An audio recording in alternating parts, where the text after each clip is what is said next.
alongside Wilkie in Pro League ever since the start. And well, who would have thought that having a Leopard 2 tank commander, MT, on your squad would net you wins. I definitely knew that. Go Team Milish. Then again, Maverick will be the first ban in here, coming in for Mock-it. Nothing too surprising against Clubhouse. Maverick allows you to deal with mute jammers and bad batteries fairly efficiently, especially on Cash, which has been a fairly defense-sided site so far. Will be the second attacker ban. Well, that'll be Ying. Will deny ENCE some entry play. Mock-it to go for their first defense. Right, Maverick was banned by ENCE in that situation. Mock-it can go for the Mira, but also Echo, Maestro, Pulse are all great ops in this situation. Doc has been seeing a decent chunk of play as well in Clubhouse, especially on that pesky Cash site. Mira will be the one removed, as even back in the day, Mock-it, well, KS on Mock-it is a pretty darn excellent Mira, but never really played the operator on this map, and ENCE will go for the Echo, allowing them to run the Maestro. So I'm expecting a lot of Valkyrie play as well from ENCE. Wilkie has been dead set on the operator, and he's been doing a ton of work. It's kind of easy to spot that whenever operators are banned from the defense, they're all operators that, well, most of the time, at 95% of the time, these are operators that, guess what? Their whole job is to get information and relay it back to the rest of the players on the defense, which is what we see with the Mira and the Echo here. Yeah. All right. Pardon my voice crack. It's okay. Actually, you're like for 15 now. All right. Alibi. I love Alibi. She's a cool operator in what she brings, but I don't really know how I feel about her as defenders. Protect your bombs on this site in particular. Really. Let me tell you how this is gonna work. That A site, you're gonna have a Prisma right behind it. Now, when you just look at it as, oh, but Alibi's here, is she gonna roam? Does this mean ENCE are really gonna roam? How are they gonna play the Prismas? More often than not, their Prismas are gonna be played on the site, and the Alibi is not gonna roam around as much as you think. If you can put the Prisma in positions that attackers will pre-fire, especially behind that A site, for example, you can do quite a bit of work. First of all, it's a kind of a jackal track for the defense, right? It gives you information on where your opponents are, and more substantially, it means that the attackers are not really comfortable to push in when they start firing into it, because they wanted to maneuver into the site, and you do not give them the opportunity to do so. And I love seeing Alibi plays, because on the surface, she's a roamer, she's a killer, she's a frag hunter. When it comes to the details of it, not really the case. One of those flex plays. I mean, outside of her gadget, she's also got a pretty decent gun. It's a laser beam, doesn't really have a lot of recoil. She's got the Karatus available as well as the Bailiff, so you got some soft destruction if you need be. She has impacts as well, which is a rarity on roamers. There's only 3 of them. Ooh. There we go, that's 2. All right, well, they're in, apparently. 2 very quickly taken out and 45 seconds in, and it looks like it'll be another with Wilkie tussling. The MP5K of the Mute will do quite a bit of damage, and he'll immediately fall off. Yeah, it's a pretty good start here for Mock-it, taking down, more importantly, the Legion, but still the Alibi of Gomfi. Still, ENCE are defending downstairs, and there you go. We're going to be able to reset in Shate. Whoa, is that a roaming Maestro I see? All right, Shate will get the kill and take down the Capitao. So you lose out on quite a bit of utility, but as Shate tries to run away, the fact that he is a 1-speed, that Maestro does not help him at all. Not one bit. No. It's a bold move. So Wilkie, low on HP, but at least he's been reset. So he and Bonesy, the 2 SAS operators, running very similar loadouts. A Nitro Cell here, some plant denial in terms of the toxic canisters. You've got the double SMG-11s available. And of course, Wilkie doesn't need to play that shotgun. I think that was the right call with how he was all lined up on the stairs, and allow Mock-it to reposition. Give them quite a bit of time, actually. The double hard breach still on the board. This is really going to be difficult for ENCE when you look at it. You're going to lose your church wall, you're going to lose hatch control. It's going to be dire straits. And I'd imagine that you're probably going to see some really aggressive plays here from ENCE in order to take care of these different members Oh, and there you go. Wilkie just patiently waiting. Takes out Chaos trade-off immediately. And VODs firmly ensconced inside of blue as he heads back into Arsenal. Good pings on that Evil Eye, and they're just going to keep going. Yeah, he has the Evil Eye behind him to protect him, as there is no Ash or Zofia to destroy that sort of utility.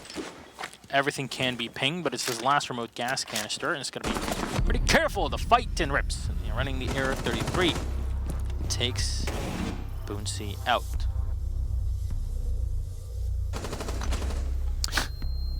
Pretty standard there. A failure to detonate happens from time to time. Smile. We got any smilers here? Chat? We got any smilers here? Could we get an Intero slice? No, we can't say that in chat. We can't say smile. that. Can't say that. No, I would never say that. Thank you for plugging me, though. I really appreciate that. That's very nice of you. All right, so that round, I mean, very difficult for Wilkie to be able to push out if the wall didn't blow up. I think he played it correctly, taking out the thermite, but there were 2 bodies at the bottom of main stairs. Even if that wall hadn't been intact and he threw the C4 out, he probably could have actually picked up a double kill on the bottom of the stairs. But that's a game of hypotheticals that is always difficult to go back and play because you never really know exactly what would happen because the parameters will always change. So. Well, you know what they say, the more things change, the more they stay the same. That's correct. Well, that does not apply in this situation, unfortunately, for as many of those things kind of end up falling on deaf ears, I guess. Yeah. Shate playing the Maestro in this position as well will reinforce the garage entry. I assume that there will be a second Evil Eye that is set up here in the garage, possibly as he goes all the way up. No? Okay. He'll just cut off so that they can play on red. So yeah. Basically this is just him trying to make sure that if somebody's going to push red, he's going to know well in advance. All he's going to have to care about is possibly lounge, and that'll be it. And he's going to be in a good position where he can sit and wait, and that deployable shield will protect him should anybody from garage get that far in. So I'd imagine that you're probably going to see him play quite actively, like I said, on red and on those stairs, and expect somebody to push in all the way from lounge side. Now I want to say, Shate's recovery to the level that he was at before is pretty impressive. What'll happen usually is that these professional players, they go, as Shate did, they'll stream, they'll spend a lot of time doing that, and then they kind of lose out on their edge and the competitive edge that they have, just because, streaming is completely different than playing as a professional, and it takes a bit of time to warm back up into it. Shate has been fairly efficient to get back into it, and there you go. We'll make it happen. You'll get 2 out of it. Shate with a beautiful double kill, both headshots to take down the thermite and another bug. This is a bit of a misplay from Wilkie there, and Shate trying again. He overstayed his welcome an awful lot. Corey was positioned over by the jacuzzi side of things on that roof. He was miles off of the site. Yeah. And of course it takes an ACOG to engage an ACOG at that range, and Shate with the bomb chassis not too far off, a variety of outlines not too far away as well. Well, he lands that shot and he just double taps Corey. Good pivot there from Mock-it, though, to be able to take 2, but that also comes down to Wilkie's misplay and then Shate peeking unnecessarily. 2 kills that could have been completely avoided had ENCE just been a little bit more patient. We have a nice little standoff inside a garage with Gomfy playing that pixel angle in between. He's going to eat an asphyxiating bolt and walk away with a kill on Nevail. Oh my, as he's going to be absolutely on fire. He picks up a second, as the Legion of Sleben will be a great distraction, leaving the R-33 in the hands of Rips just outside of that CCTV bomb site. He doesn't have the diffuser. It's down over by garage. This is almost a hopeless set of circumstances to find himself in, as long as ENCE does something that they didn't do for their first 2 deaths, which is be patient. And that's what ENCE needs to do here. Yeah, he'll push in. There's not much that he can do. It's just an easy round for Gomfy. There's not much to say in that one. The 3K for the Belgian player. Gomfy, the second Belgian player in the entire league. All he needed was that extra bit of information and then dove directly by the window. I have to say, the addition of the window in that position has been an excellent one indeed. And it's definitely changed the way that you play around the server and up top in the catwalk. One thing here with ENCE, the way they played that very first site, is that Gym Master tends to be the one the defense loses, though I would also argue that the defense has their best shot, and statistically speaking, tends to have their best shot defending Church downstairs. Obviously, it fell apart for ENCE on round number 1. They got a golden opportunity to make it happen this time around. I'm glad that they're picking off the Alibi, though. I know that your affinity for Alibi is obviously quite strong, but I still think it's a bit of a mistake, and I think there could be more utility that would be applied Oh yeah, on behalf of ENCE's team. And I think a Jaeger is a pretty good idea, even though the only downside to Jaeger is that Mock-it is going to be running a Capitao almost every time. Need I remind people that Capitao's 2 bolts, both the smoke and the fire bolts, they don't get caught by ADSs. So it's a pretty good counter to Jaeger, all things considered. Really, all you're going to have to worry about for Jaeger is stopping those 2 grenades from Buck. That's it. Everything else, maybe the flashbangs, if Hibana ends up bringing it, that's really going to be all it takes. Because as much as an ADS can stop an EMP from Thatcher, a lot of times you're not going to be throwing an EMP over top of an ADS to get stopped. You're usually going to use that EMP to destroy the ADS from Jaeger. So. Yep. Usually you're going to throw it on the floor above it, especially in this case.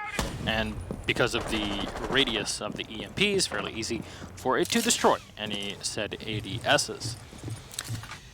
In this round, though, Mock-it starting things off really slow. There's nothing from ENCE we saw from them from the very first round, where they kind of get a bit aggressive, try to play the Alibi in roam, and you know, I mentioned before how Alibi is a nice pick to have, but if you're gonna play her solo on the roam and that's pretty much it, not really even utilize her equipment, that's where you make that pick a lot less effective in Cryan. The first one is shut down Sleben, the best players so far that we've seen from Finland in this season. Really a high candidate for Rookie of the Year so far. Yeah, ENCE has this uncanny ability to just pluck superstars out of nowhere. First Kanto, well, before that Jonas, really, then Kanto, then Uno, and now Sleben. And it's unfortunate for the roster that a lot of them end up leaving, and that's what they all end up having in common, is that 3 of those players no longer play for ENCE. So they're going to see if they can grab another with Sleben, and hopefully he sticks around a little bit longer. Let's look at map control from Mock-it side of things. Half the team, I feel like, hasn't even entered the building successfully, and they're still trying to pin down where ENCE is. ENCE is engaged in this really hyper-aggressive roam. It does look like they're going to at least get a ping on where Gomfi is, but he's supported so well from Wilkie right now on the main stairs. And I think that is really important because, well, if one of them goes down, there's the other one there to fight off for a trade. The pair is going to light up Gomfi, and there's no mute at all, so this will be an easy finish up. And I don't know where Wilkie's fallen off to, but he's nowhere to be found in order to help the rest of his team. In fact, he's fallen all the way down to the bottom of the main stairs. Yeah, so the advantage that you were just talking about kind of just falls by the wayside. Lose 2 players, similarly to what had happened a couple of rounds ago. Bit of damage done here to the Buck, but not really enough to finish him off. I wonder how much of that was just simply time management. You realize when you look at Wilkie, okay, there's a minute left, get back down to site and try to help, because if we're going to lose Gomfi, at least we'll keep you around.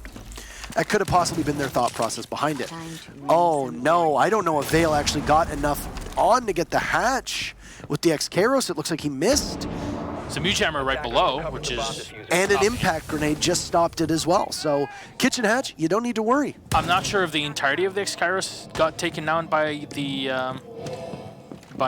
impact, because he shot the X-Kairos in a certain way where impacting it, usually impact on the white thing next to it, and that splash damage spreads around and destroys the X-Kairos. That wasn't the case there, as at least that's how the way I saw it. Oh, long shot there from Boonsey, nicely done. He'll find 2 as well before he gets dropped. 2 kills going the way of Cryan and Corey, all up to Wilkie as he plays the long game. Player watching him all the way in the back. He gets tagged from both angles, shotgun now in hand, but not enough. As playing so far away, he gets tagged quite a bit by Corey and then finished off. See, just turning around, knowing the exact angle where the mute will be coming from. And ENCE, yet again, losing that defense in Church pretty much the same way. You lost 2 players early on. Gomfi could not retreat out of the bar, and that was basically it at that point. Yeah, Sleben and Gomfi were almost non-factors. Gomfi was more of a factor than Sleben. Sleben was an early and easy free kill, right? You took him out, you didn't need to waste too many resources. Yeah, you didn't. Sleben was gone, and of course the goo mines were not available for the rest of the team. You lose the fragging potential, you lose map control early on, and then you've got Gomfi left playing downstairs. And Gomfi did his job, and he did his part well. He was able to burn a lot of time. He kept Mock-it at bay. He kept everybody from ENCE in as good of a spot as he could. And then, unfortunately, there was no trade-off. And I think the call to get Wilkie back to site was the right one. It was timed well enough to make sure that there were supporting members of ENCE playing close to the site. Inevitably, when that push went off. But it just ended up not being quite enough. And Mock-it's transition towards the execute has been mighty fine so far, all things considered. You know, as long as they're not losing bodies early. And this site doesn't really lend itself to the same aggressiveness that CCTV or the Gym Master site does. It could be why it's proving to be a bit of an obstacle for ENCE to work around. Despite the fact that there have been 2 lackluster rounds, ENCE is going to go back down here, though. So there's obviously a thought process behind it. And no matter what happens in this round, well, CCTV is going to open up yet again. So another chance for ENCE to possibly put a defensive win on the board, but they're going to have to get through this first. For Mock-it, it's going to be the exact same lineup they ran last time. This is going to be a staple for Mock-it, I'd imagine, for every single round of the attack. Not a ton of utility, some soft destruction, some device clearing, and then hard breach. That's really all you need. And then Cryon was the asphyxiating bolt, trying to maybe flush somebody out of garage, which can prove to be a pretty daunting prospect, you know, for players to be able to try and pinch somebody that's playing up on that catwalk. Capita's a great operator to do that up along with Buck, if he can enter through the garage and throw a grenade up as well. Yeah, we're seeing a lot of takes from Lounge as well, where you're able to just, you know, bounce a grenade from above or push in from the garage itself. But more curious here about ENCE is, you know, the reluctance to change sites and go somewhere else. No gym bedroom played. It's fairly odd. And you see the EMP here to disable the Maestro camera, which will not get shot down, at least not yet. Corey should be setting up for a grenade to splash right next to it. No, he's going to keep it there. So Slevin will take a bit of damage as the ADSs have already been burned out, and Rips will find a kill, taking down Shate. A good start here for Mock-it. So we've seen the amount of damage that Shate and Maestro in general has been able to do. Chaos will keep checking in his stun grenades to make sure that those ADSs are burnt in the back. But again, the biggest bonus that you have as Mock-it, as you mentioned very astutely, is the fact that those Capitao crossbow bolts cross ADSs like they're butter. I don't know why nobody's bothering with this default cam that is still very much up. That could... There we go. I think KS finally got it. I was very curious as to why we weren't seeing anything here from KS onto that default cam, but he's moments away from being able to open up this church wall. Nobody from ENCE has brought any breach tonight, and that'll be an easy panel. So KS will get one of them. Comfy is hidden, and will wait for the second to open up, and he'll at least have a little bit of protection in the middle. Comfy peeks in, he'll take out KS. Slevin gets eliminated from Mock-it, and Comfy is still in position as Corey, the bottom of the stairs, just chews away. Comfy pushes a little bit too directly, and Boltsy is there, but oh, his own smoke will obscure his vision. And that's an easy kill for Corey, leaving Wilkie as the final man yet again. And time again, these rounds being given to Mock-it for free. Keep in mind, we are on Clubhouse, the most defender-sided of all the maps. And at minimum, ENCE will draw their defense. ENCE keep doing the same exact thing every single round. And I just don't get it. The one round they took, as you mentioned, was on cache server. At least here they'll be going back to cache CCTV, but losing 3 rounds on the same side in church and just not changing your playstyle at all, it's always, oh, 2 players get picked off, and then the mute or the smoke are fairly pushed up because they want to play shotgun because they watched too many frag movies from last week. Bam. You lose at the round because you don't have enough manpower, and you just get picked off very easily. I just want to know what Shate was doing those 2 rounds. He was completely ineffective. His evil eyes were helpful, but as the Maestro, he got picked off early. That's a problem, and I want to know what Shate was doing. I really do. I really want to understand exactly what's going on with Shate. And I mean, I get that he gets really aggressive. We know that he plays tough, but you can't be tossing away your Maestro that early into a round. No, especially not on that site where your evil eye cams will obviously benefit from being moved around. And when Maestro dies, they lock in place. But also, the way that Mock-it has been playing that site is they open up so many different long angles that having an ACOG on the defensive side is a massive, massive advantage, especially when coupled with one of the strongest guns in the game. And you're losing that with Shate going out early. So, we look towards round number 5, and as I said, this is bad for ENCE in the circumstances that usually the defense needs to walk away with at minimum 3, 4, maybe even 5 rounds. ENCE has lost their defense. The best they can do is draw. Yeah, that's not great, because as you mentioned, this is already a map that favors the defense. The most defender-favored map. And if Mock-it can be able to take this round swiftly, which they're prepping to do, as it doesn't look like there's going to be any active bandit tricking from Wilkie, at least for the time being. That's actually a missed smoke as Cryan hits the top, and again, okay. Both squandered. Unfortunate. To say the least. Yeah, that's putting it lightly. Let's just say. But Corey, it's a fairly long angle. Just trying to watch here from the western roof. It's not an angle you expect either. No.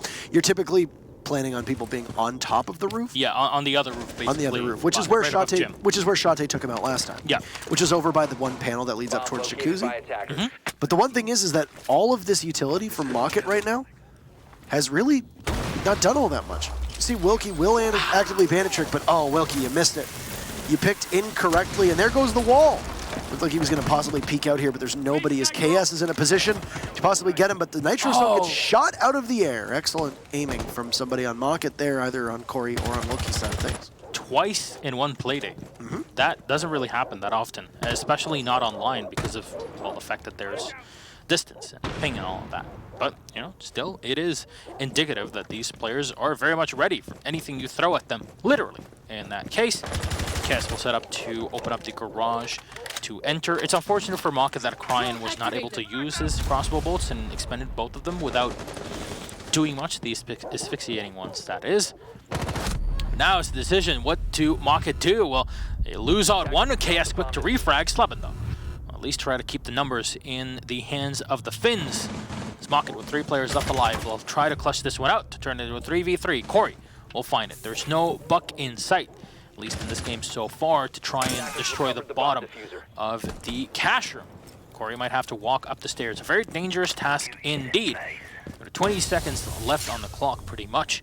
There is a lot of work to be done by Mock-it. At least opened up the wall. They'll have to deal with that Maestro in the back. 12 seconds on the clock. 2 more smokes are going to get used. One in the back for Cryan still. Corey will get one. Smoking off the second part. The Bandit of Wilkie shot down by Corey. Boonsy last man alive with nothing in hand but the SMG-11 and shotgun. Dives in on the outside. Can't find it as Cryan will take him out by the exit there. And a wonderful play on the balcony. Mock-it will pick up yet another round on the attack. Definitely an oddity on Clubhouse. And Cryan knew it was coming as well, which was funny because Cryan was getting marked over and over again. You miss that shot by a second and you're dead. It's a shotgun. That's it. It's likely one blast to the chest, and then you have the planter in a vulnerable position, and it's an easy clear. But there will be no cleanup this time. The only round that Mock-it dropped was because of the extensive aggression that we saw from ENCE 2. It was round number 2. It was on cash/CCTV. Shate puzzlingly got 2 kills right off the hop with that Maestro LMG. Things swung in a different way, and then ENCE just waited so patiently. And every single time Mock-it tried to entry with their remaining 3 members, well, they ended up dying. This is looking good for Mock-it. Mock-it look really well coordinated, and it's also the fact that ENCE just don't.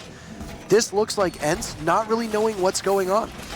Why is Shate dying so early on? Why has Slebin also died early on a number of times? Why are these people that are on your team, that are exceptionally talented, that you rely upon to be able to top frag for you, getting beaten in their gunfights? Is it that you're not supporting them well? Is it that they are simply over-peaking in positions where they shouldn't? Are they taking unwise fights? Is Mock-it doubling up on them effectively? This is information that we don't have. And a question that really I would like to hear ENCE explain, but the way it's going right now, it doesn't look like we're going to have an ENCE interview. There's only 2 more rounds to guarantee that Mock-it will get at least 1 point. It's the only team in Europe that doesn't have one just yet. That'd be a big victory for them, all things considered. Yeah, if that victory would have come through, it would leave Rise Nation to be the only team so far in Pro League, at least in our 3 regions that we get to do from the studio here, to have no points at all. As it's a bit difficult to keep in check everything that happens in APAC with the different regions, etc. But that aside, ENCE will change around and show us gym and bedroom for the first time, and maybe not a second too soon here on the 6th round, the final one in this half. Drones are being checked in here by Corey. Is gonna wait around again for a grenade to be lobbed in the back, but it's Slebin already shot down, losing the castle. Shot to try to contest. You see the soft wall already breached here by the trading room. Mock-it pretty much cleared things up in cash and will be moving swiftly to acquire said lost territory. Gym Master is usually not the site that you rely on winning as a defender, and how funny it would be if ENCE ends up taking this one home. If not, they put themselves in terrible position heading into the half at a 5-1 disadvantage. Construction usually ends up being the biggest focus for the attackers here, and ENCE is going to need to hold that. A lot of teams will invest quite heavily in cash and then fall off to construction when that first beachhead gets breached. And well, as you can see, Mock-it are in great position to just continuously push onwards. They took out Sleben, they've taken out Gomfy, two of the people that ENCE needs to be able to stay on the board for a while. And now they're going to lose another, as Wilkie takes out a drone, but isn't expecting double bodies over on admin office. There's Corey to take out Bonesy, who's completely immortalized, though they will trade perfectly. And if there's anybody who's going to be able to gun down a wide variety of operators, it's going to be the Maestro. Shate spots one and deals a little bit of damage to Crime, but not all that much. He'll pop KS as he walks around the corner, but the fire will burn in front of him. And to take care of him is the EMP, and he misses his shots on Vale. That is unfortunate for ENCE in that particular round as Shate did everything in his power to try and keep it together. But Vale, with some pretty good recoil control on the Type 89 around the corner. And a yikes moment indeed for ENCE, as it has not been easy for him at all. Mock-it 5-1 through their attacking round. Yeah, this is very much starting to mirror traditional European sports, actually, where a lot of teams will, even if they're really big and always should have an advantage, they kind of end up losing against an underdog. And it keeps going on and on and on and on. It's, I guess, a bit heartbreaking for ENCE because they've had a pretty good start to the season, and not the case, obviously, for Mock-it. Mock-it are going to be very happy with the scoreline that they have right now. And hell, they put one more round on the board, they're going to be comfy with at least getting the 1 point at the end of the day. So it's definitely something, and look it up. Everything's coming up Mock-it. We can't compare it to Millhouse at this point. But yeah, it's Corey putting in the work, crying as well. KS usually playing the more dedicated support on the squad. And as Corey put it as well, because I was talking to him a couple of days ago, I believe, Corey was saying it was a bit complicated for me first to fit in with the team because I didn't really quite understand how to deal with KS and how he is. But as I spent more and more time with the squad, it seemed like KS was always the flexible player. He would always play operators that no one really wanted to do, and he would fill the role fairly well because he would always practice that role and at least try to be as best as he can on it, allowing the rest of his team to excel in their own more comfortable positions. And it definitely does show in this match. Yeah. I think it was really just a matter of time as well for Mock-it to regain that composure and the tempo that they set through the latter half of the previous season. Think about it. This was a team that was doubted every step of the way. Yeah. They were not doing the best in EU. I don't think a lot of people expected them to represent their region in Rio. I think a lot of people were looking at Millennium or possibly Secret at the time. And they're thinking, okay, well, Mock-it were in a position for actually quite a while holding that spot. And every single week, myself included, surely at some point Mock-it is going to lose. No. They're not going to win this match. Oh, they're playing against Secret. Of course Secret's going to win. Oh, they're playing against Millennium. Of course Millennium's going to win. Oh, they played against G2. Of course G2's going to win. Exactly. And instead, it ends up being a draw. And Mock-it have proven a lot of people wrong. They have the potential there. They gave quite a fight to FaZe in Rio as well, but they just needed to find their groove. Obviously, losing Baka Brian was a detrimental blow. It's taken a while for Cryan to be able to get in here. But overall, Mock-it have been getting better. They took the fight to Empire quite well last playday, and now they're making easy work of ENCE so far. They do have the benefit of being on defense, and they're going to go downstairs to Church, which tends to be the one site that you want to win the first things first, or first things first. And Mock-it just need one more round to secure themselves a point, which will be, as you pointed out, leaving just Rise Nation among the 3 regions that we cover.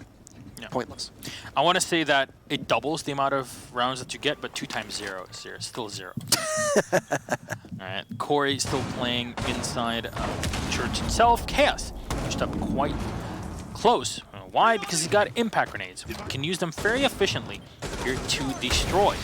The charge being set down, and no, unfortunately, it gets used on the opposite end, not by the white board next to it. And Chaos will get shot down. A bit of damage done to Wilkie through the guise of that impact, but that's about it. Good start for ENCE. Where have you positioned your Legion that you're using the smoke with impacts to do that? That's the real question. That's a soft wall into Armory. Well, we'll take a look. That Gomfy already opened it. Yes. Oh, no. Ay, Dios mío, not again. So that's a spot that is typically referred to as pulse spot because that's where your pulse will usually play. And a match that should be trending defensive, well, it's looking good for the attackers right now. There's Shate able to pick up one, Slebin takes out another. You see the telltale smoke of the glass, but Corey is here on a great rotate. He doesn't know there's somebody to his left. It's actually going to be quite exposed and literally walk right into Wilkie, and I love that was that final kill. We'll actually get to see it firsthand as Corey just backs right up. Beep, beep. Goodbye. Keep going. Keep it coming, keep it going, keep it going, keep it going. Proving that people don't actually have eyes in the back of their head, or else you would have seen that one. So I can confirm that as an optometrist myself. There are no eyes. I don't think you need to be an optometrist to know that people don't have the eyes in the back of their head. Just in case. All right. So you don't get sued and like, whoa, who is he to say that? Professional opinion aside. I'm not medical, professional here, but still. My professional opinion was that Mock-it did not play that round very well, and ENCE capitalized on every opportunity. The misfire onto the actual hatch, looking above, the misfire onto the plays of reinforcing walls, especially that what we saw from the Ash being able to open things up, the multiple points of pressure that came out from ENCE on the variety of different hatches, and then on the main stairs too. It just looked like Mock-it had all their wires crossed in the wrong way. Yeah. Keep in mind, we're going to sit, and they're going to sit very, very close to match point. They're still in a very good spot. Yeah, they're in great spot. And they're going to go over to Cash and CCTV as long as they don't have to go to Gym Master, which they wouldn't, because if they win Cash CCTV, they go back to Church downstairs. And then if they win that, there's no Gym Master for them on the docket, unless they want to roll the die on that. But that's never a 10 seconds to go. never a wise idea for teams that are looking to try to close it out. It's at least 3 times today. 5 seconds left. Church has been played, or 4 times played, 4 times lost. Attackers Curious. recovered the Well, I mean, the defense have just not been winning rounds at all on Clubhouse, which is strange. Yeah, Like I said, Clubhouse had the highest win rate for defenders for around 57%. Oh, it peaked at 62% actually, Really? if I remember correctly, heading into I believe it was U.S. Nationals after Rio. Yeah, it was sitting at like 62%. Kind of went down a bit after it at that point. I think Yeah. it stabilized around the 58 to 60% mark. But Which still, is very high. Still, That's very, very high. Yeah. We're used to 48 52s, 47 53s. 51s is like where the map is pretty much an exact balance, Yeah. but it's 1 or 2% here and there, not so much. And please tell me you didn't miss that. Okay, thank you. So let's transition in towards round number 8. Corey losing a chunk of HP is really going to be the only action there is, but for some reason, ENCE just don't know that there's presence in the garage from Mock-it, and that'll be KS taking out the Jackal and the second set of smokes for ENCE. They still have one in the glass, and oh, Slebin, a great read on the Cryin, all the way up top onto that metal catwalk. I don't know why it's so hard for me to say that, but anywho, that's an easy kill for the glass, and it takes out the Maestro as well.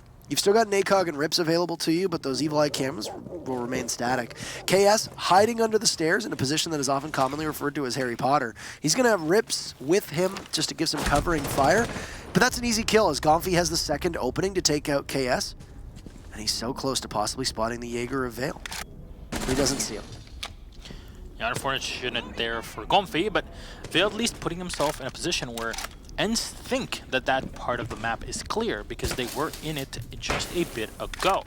Here, Gomfi just going to destroy all the utility that had been preset. Curiously enough, both the walls here are soft from the garage into the server, so keep that in mind for any potential plays later on. So the Ash is going to watch. It still has a breaching round in hand, so might just divert her attention to the Maestro Evil Eye. Vale's inside a lounge and is looking for a flank here, but because ENCE has a numbers advantage, they can just stick somebody on that flank watch. This is a troubling prospect. Oh, Corey takes out Bonesy and also downs the glass. So Vale will need to work on in. It'll be Corey picking up another kill onto Slebin. So you got Gomfi and Wilkie, but a great flank from Vale comes on in. Rips is credited, but there it is, Vale. And you can't flank watch when you don't have enough bodies to do it. That's going to be the first point for Mock-it. They will leave Rise Nation as the only team that is pointless, and they'll move to match point as well. Pointless as in has no points on the board, by the way, for anybody looking for trouble out there. Match point, 6-2.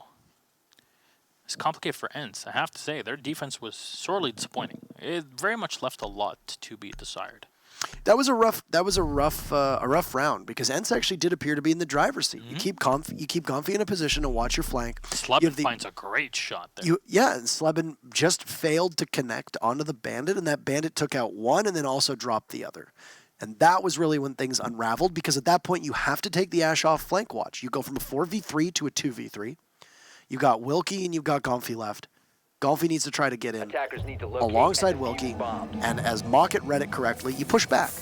You've managed to take out two pretty crucial parts of ENCE's strategy, and what do? Then you just immediately storm into them and you run right after them. Mock-it did what they needed to do and left ENCE in a really precarious position. And then you can't flank watch, and then that was when Vale came up at the perfect time through Lounge. It was over basically at that point. There was much time left. You realize the great position that you're in, capitalize on it. You know, as they say, when you're ahead, get more ahead. And that's exactly what Mock-it have done. 10 seconds to go. We'll see. This time it's crying on the Maestro, setting up his evil eyes. And we'll have a second one inside a church as well to watch for any potential plays in there. Now, what both teams have been doing, yes, to a fault and a bit very wrong, to say the least, on the site, is the fact that they're waiting too much for the attackers to move in whilst they put themselves in very weak positions. High risk, high reward situations where, okay, well, both the walls next to me are opened up by the thermite. I'm going to sit in the one reinforcement in the middle and hope to God that they run into me with my shotgun in hand. And so far, that hasn't really worked out too well. We'll see if they change this around and at least try to utilize the information that is present through the availability of the Maestro. Unfortunately, no Echo in play as ENCE for the team to ban that, but Shante bringing the PDW-9. A lot of players have been running the PDW-9 specifically just because you have more rounds in it, obviously. It's more bullets in the magazine, but allows you to have a lot of suppressive fire once that diffuser is being set down. It's an extra thing that the C7E, as great of a rifle as it is, cannot really put on the board. And that's the main difference between the two rifles. You need a good reason to drop the third best gun on attack in the C7E and probably the fourth or fifth best gun in the entire game. The C7E that Jackal has gets seriously slept on. I mean, I know that we talk a lot about the F2 from Twitch and the R4C from Ash, but to me, and I think to a lot of other people, it's a commonly held opinion that the C7E occupies that third spot. Yeah. So to bring the PDW instead, there needs to be a good reason. Suppressing fire is definitely one, caliber-based destruction is another. But it actually looks like the impact nade missed. Just looking actually at what we just saw. Inside a kitchen, Bonesy will be able to get that hatch open, and that is an impact from Mock-it that just does not hit its target. The same mistake as we saw before, not throwing that impact grenade into the white trolley. Yeah. And that's usually where you'll get the most splash damage and destroy the thermite charge, which coded in the game has 1 HP, so anything will destroy it. Crying getting very aggressive in the back of Arsenal, all the way to the bottom of the main stairs. He's got Gomfy that he'll square off against. Gomfy's just going to expend some utilities. They push on up, they open the wall into Pulse, and there ENCE goes. Gomfy has control right now. Oh, he sees the Maestro, and they're going to battle back as best they can. It's a volley from ENCE as Bonesy and Gomfy are there. Slebin picks up one. Oh, the double kill from Slebin as he gets the down, pulls out the PMM. And he'll leave Rips in an almost unwinnable position, and there you go. The attackers have such a distinct advantage here, Gasson. As Bonesy gets the plant down and then does all the work himself. Repping those beautiful new invite skins, which, by the way, are available. I bought them the instant they were out. They're gorgeous. They are. That's, by the way, that invite skin, as per request, popular request last year, is universal. Yes. So you can use it in every single one of your guns. Yep. Which is pretty sweet because it's, and this is something that I think I've been seeing a lot in the designs currently for the skins in the game. Minimalistic, yet very telling of the design that they're based around. I think the 3 last universals that came out, I mean, if you look past the actual seasonal skins, the Ectoplasm one from Halloween, the Christmas gingerbread cookie skin, and now this, they're pretty nice on most guns. I've been very impressed actually, and I've been decently critical of universal skins in the past, how they look, but anywho, just a subtle nod as we do have the run up to Invitational here in the 6th Invitational. Earlier today, they also launched a casual playlist to familiarize newer players with the Pro League rule set. Yeah, because hey, guess what? Not everybody watches Pro League or understands how things are. And guess what? Six Invitational, the biggest tournament of the year, is coming up very soon. You add that playlist, people will understand what a pick ban is, they'll understand what a 6-pick is, they'll at least know how things function with the Pro League map pool. So it just familiarizes the players this whole ESL Pro League setup and settings, and hopefully in the future, at least we pray, both you and I, that this will be fully added as part of the ranked playlist, which is obviously the end goal for a game that is turning more and more towards its competitive side, which, as you can tell, has been a great success. Yeah, I mean, the playlist is also great, and like I said, the target audience is your casual market because it's not your pro players. I mean, the pro players get to play it already, right? I mean, as much as we would love this in everyday life, it's designed to bring the casuals in here to Pro League. So, if they have been tuned in at all, and if you are still here with us and haven't immediately scampered off to do the playlist yourself, we are on match point once again for Mock-it. And it's going to be a Gym Master hold for Mock-it. So they've now run through 3 sites, and obviously just trying to throw anything at the wall and see what can stick. So far, the answer, not much. They made 1 cache and CCTV defense work, and it's largely because they were able to overwhelm ENCE. But once ENCE gets their groove on and starts to get in lockstep with one another and open things up by getting 1 kill onto Mock-it, the rest of Mock-it seems to fall apart. The one thing with Gym and Master is that you don't need a ton of map control, so most of ENCE's positioning will be on the exterior of the building. All you really need to take care of is either cache and security or cache and construction, or you need to drop down here into the office where Shate just gets an easy kill on the KS in the smoke in a bad position. And that C70 in the hands of Shate. He's put the PDW away, and well, lucky for him, he's able to pick up a kill with it. Also, jacuzzi wall being opened up here will allow ENCE greater entry in over towards the bathroom and weight room side of things, over towards Gym. Yeah, Bootsy continuing to scout things out in the bedroom as he'll spot the band at the back, priming his nitro cell. I'd like to throw that out into Slubbin and any unsuspecting victims on this end side. Now, the wall from above has not been opened up, so that strategy from the bandit is not going to be effective. And just coming right up, it's Glaz trying to clear anybody inside of the trading room, and there is no one in there. And SKS has already been shot down before by his opponent, Shate. How does that even happen? Rips will find the kill onto Shate, but so low on HP in this case. Veil will put himself right by the bed, but it's Ripset will try to maneuver in. Can he go for the pre-fire? Yes, he can, but he sprays the opposite end. 2 kills going the way of Corey, the bandit, the MP7. Diffuser not set yet. It's down on the floor. 40 seconds on the clock. Wilkie and Sleppin, not for long. Wilkie, last man alive. Last in the world here for ENCE. Rips and Veil, both low on health, and Veil will connect headshot to take down the IGL. The MBT tank leader of ENCE will unfortunately be stopped by a full blast of the anti-tank cannon. That is Mock-it German efficiency, functioning very well here. 7-3 victory for the boys in blue.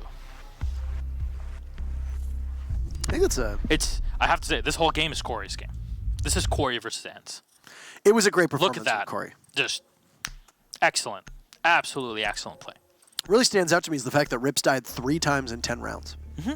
I would like to see CGG's rating on him. I bet his cost is going to be exceptionally high. 9-3? Yeah, that's pretty good. Not only Corey was able to get those kills, he got high impact kills, and on top of that was still able to do his duties as the bandit in terms of, bandit tricking, holding angles where they're supposed to, close up. All the work done very well. Corey has been very much a big linchpin on Mock-it's squad for the past few months, ever since he really joined the team. Yeah. After by the Paris Major. So right now, I'm just expecting them to try to keep this up. As ENCE losing, this gives Mock-it their first 3 points. As you said, they tie Team Secret in points. However, both teams have not played yet. They will play tomorrow, so that will decide who gets the spot, or will they tie? Who knows? Secret versus Mock-it tomorrow is going to be very interesting. Oh, yes. That's going to be a major revenge match for Secret after they've had a pretty rough start here, but Mock-it obviously will be looking at it not as a revenge match, but they're just going to simply be eyeing it up as, hey, let's try to get some more points, and let's capitalize off of what might be some tension or some discontent boiling under the surface for Secret. But it'll be pretty interesting, all things considered. All right, we got our interview ready, so let's greet our good friend KS for the first time. It's Mock-it on the interview board. Guten Abend, Niklas. How are you? Hi. I'm doing good. I'm doing good. After these bad performance myself, but I'm doing good. Thanks. Yeah, it's been a while since we've seen you here, Niklas, to say the least. Finally, you guys are able to get a couple points. We'll make that 3 points on the board. But this was a completely different game, a shift in quality from what we've seen. I want to highlight one specific thing, is that Church was played 5 times. 3 times by ENCE, twice by you, and every single time lost. Now, I want to pick your brains as to why you think that was the case, because we had our own interpretations, me and Antero. I want to see how things were on your end, actively playing the match. What they did, for example, was it was really good. They smoked themselves in with glass, and they punished me in back B, so I couldn't deny anything. I couldn't deny the hatch. I couldn't deny anything. I had to go there. And that was the key point, that they got control over like kitchen, opened the hatch, got control over armory, like the back armory, and then they just smoked in, dropped down, and we couldn't do anything against it.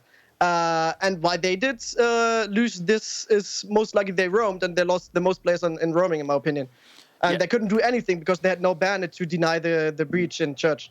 We had mute being played, but obviously you can't mute trick to say, and Wilkie got fairly close up trying to nab kills at the end there, but it wasn't enough. Just high-risk positions. I saw that you were missing quite a few of your impact tricks as well on the kitchen hatch, just kind of put in a different angle where you usually do that. But then again, that aside, you're able to play cache CCTV, though, and you completely locked it down. It seems like the round will go ENCE's way, as we saw a first kill come out, and then Sleben able to find your player on the catwalk on his glass. And yet, even with that loss, you were taken out below as well. It all came down to Corey. We saw how much work he did with just the scoreboard, with those 15 kills. How was the team reacting to feed him information to be able to pull off the wins that he did? I actually don't know, man. We had good cameras, of course, and we could have we got so much information from the Maestro cams, which they couldn't destroy. I don't know why they haven't destroyed them. They used all their ash charges, for example, to destroy the bandit charge, like the bandit trick there.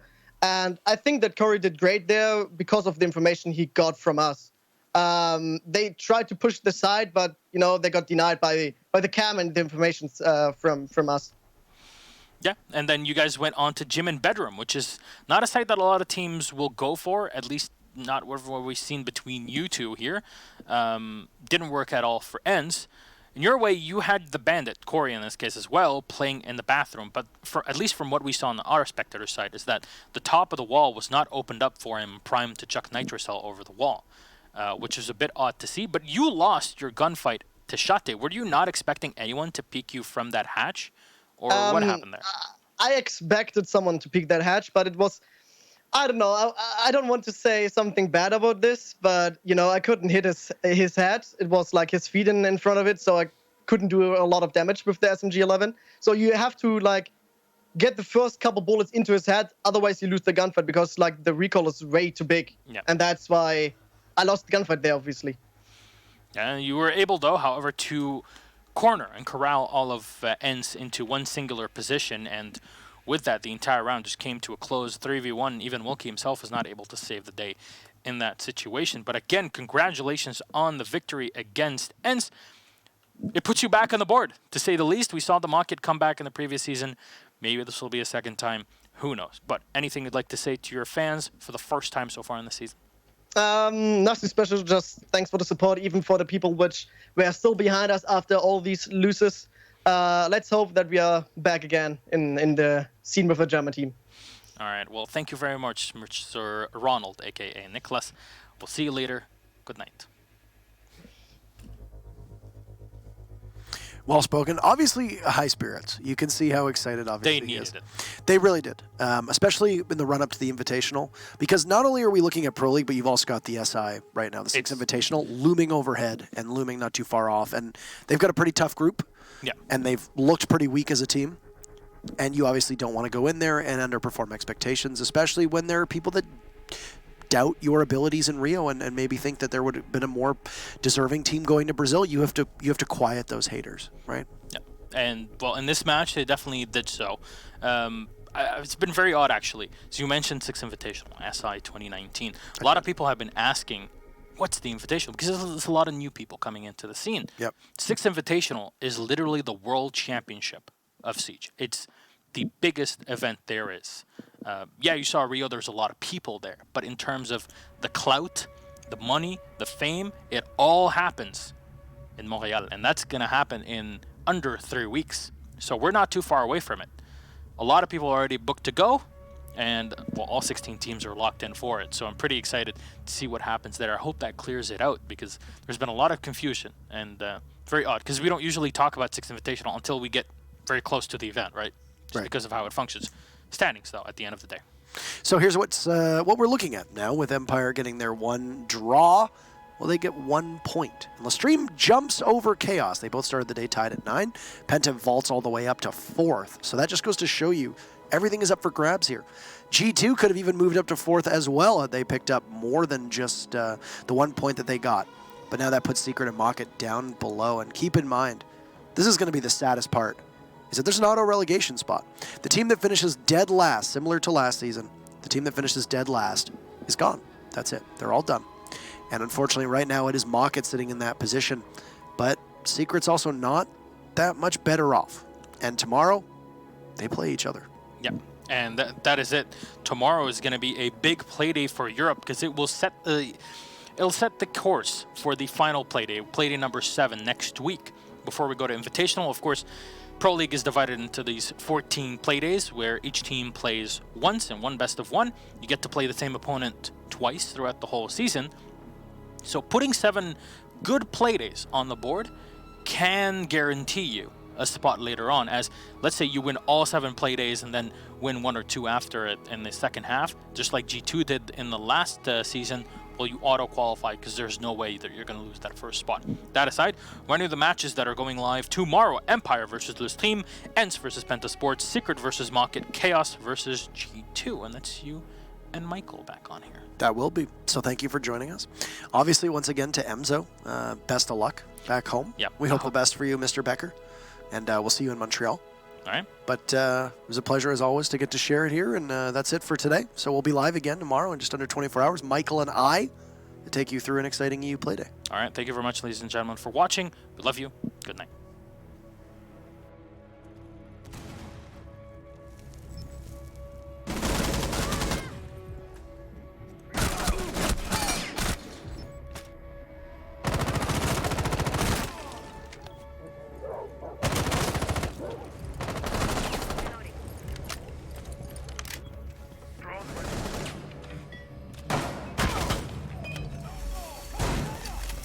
Ten seconds left.